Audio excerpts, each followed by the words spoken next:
Sudarlun Pemkab Nagan Raya mengadakan simulasi penanganan korban virus corona di alun-alun Sukamakmu, Kamis 2 April 2020. Simulasi melibatkan tim medis dari RSUD Sultan Iskandar Muda, Puskesmas serta tim gugus tugas COVID, TNI dan Polri dan aparatur desa. Turut hadir Bupati Nagan Raya dan Forkopimda serta Muspika se-Nagan Raya. Pelaksanaan simulasi tersebut memperagakan alur penanganan seorang pasien COVID dari desa ke puskesmas, kemudian menuju rumah sakit hingga berakhir ke ruang isolasi.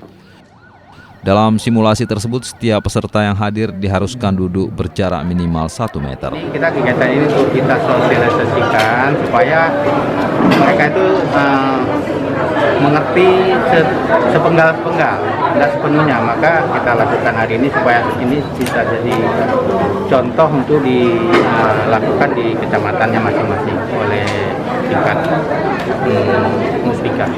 Ini melibatkan semua dinas ini, Pak? Ya, ini kita libatkan semua dinas terkait, termasuk dokter spesialis dan dokter-dokter yang ada di Nagan kita libatkan semua.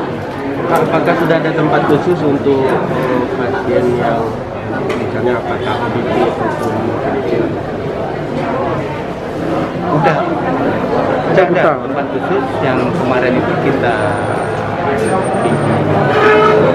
lihat sama-sama dengan Forkopimda dan dokter yang ada di Jakarta itu kita buatkan rumah sehat.